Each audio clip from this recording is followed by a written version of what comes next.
Hey, this is your guy Victor G with another episode of Industry Unfiltered. Here we got a special guest today, Sean Holleran. I know him from the stadium. I just want you to introduce yourself, tell us a little bit about what you do, and about your position, and what does that entail. My name is Sean. I'm a culinary 2 supervisor at the Jaguar Stadium. It oversees all of our concessions operations from hot dogs, popcorn, to clubs, and everybody that attends that is not in a suite or in all-inclusive.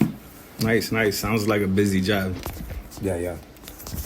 So we'll just start off with first question. Can you tell us about one of the busiest or most chaotic shifts you've ever worked?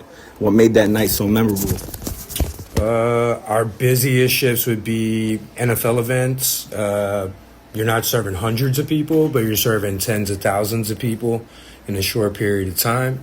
So it kind of limits the capacity that you have to deal with problems. You need to be able to identify what's important at the moment and what's going to be important in the future. And you can prepare all you want, but some things are going to take different directions, and you got to be ready to adjust and adapt as quick as you can. I'm sure you got to adapt as quick as you can with that many people. It's definitely a movement. Plus, you have not only guests, but you have a good amount of people behind the scenes that contribute to everybody helping everybody. Nice. All right, the next question is, what was happening behind the scenes that guests probably never realized while everything was unfolding? There's probably about 20 problems being solved behind the scenes for every one problem that a guest sees. Someone may be moving food from one stand to another, or another person may be trying to replace equipment that went down, or somebody calling for more product. Cooks trying to catch up, supervisors moving places. Meanwhile, food temperatures and sanitation and safety all need to be maintained, all without the guest knowing that this is going on. Heard. During high pressure moments like that, how do you decide what needs your attention first?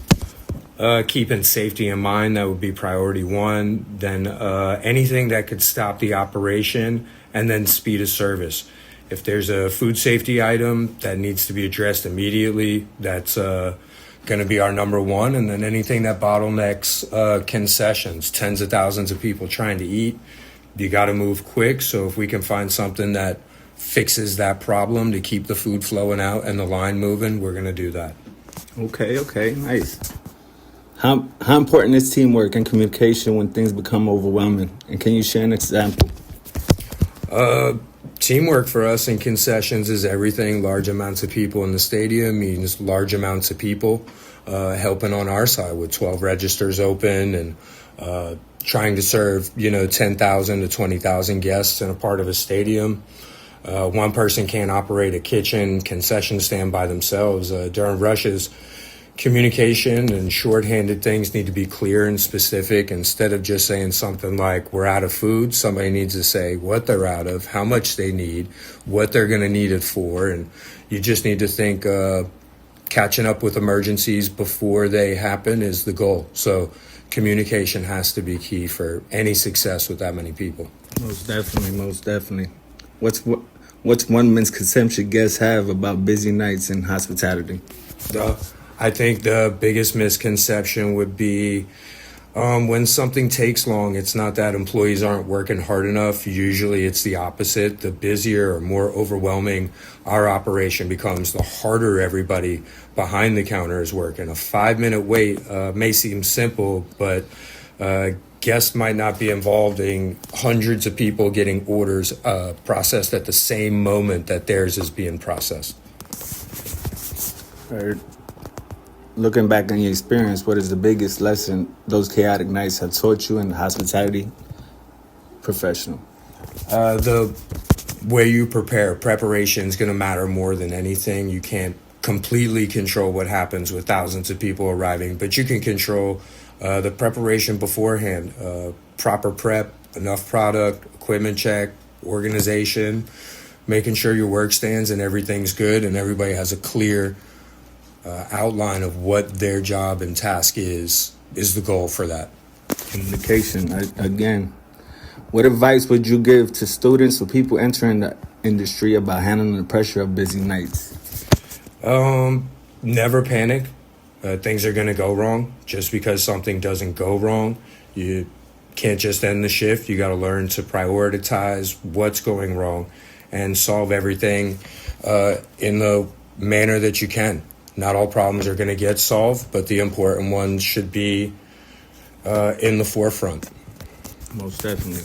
And for the closing question, after everything you experienced on those chaotic nights, what's one thing you wish every guest understood about what's happening behind the scenes? I wish guests understood how many people and how much preparation are behind what looks like a simple transaction. When somebody buys a sandwich at the stadium, they see a person handling the item. They don't see the receiving, the storage, the preparation, cooking, holding, transportation, cleaning, management. All these people have to coordinate to get these 1 or 2 items to this client or to a group of guests. Most definitely. I think we know a lot about that, especially in that stadium. So that was all my questions. Now, thank you for sharing your experience and behind the scenes look at what really happens during hospitality's biggest moments. It's been a pleasure working with you at the stadium. We do coordinate everything that we do together, and that's why we've been successful. And I appreciate you, not just for coming out, for being there at the stadium as one of the top guys there. So thanks for coming out. I appreciate you. Thank you. Thank you.